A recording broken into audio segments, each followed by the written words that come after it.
You ask Tiger to solve. This deals with linear equations with one unknown. The final result is x equals 90. Let's solve it step by step.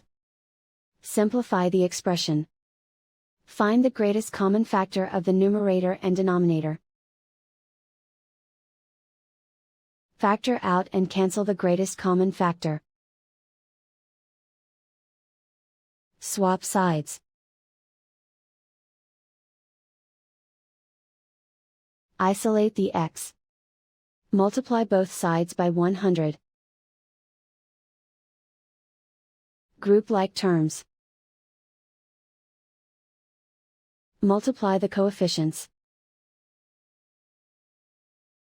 Simplify the fraction. Multiply the fractions.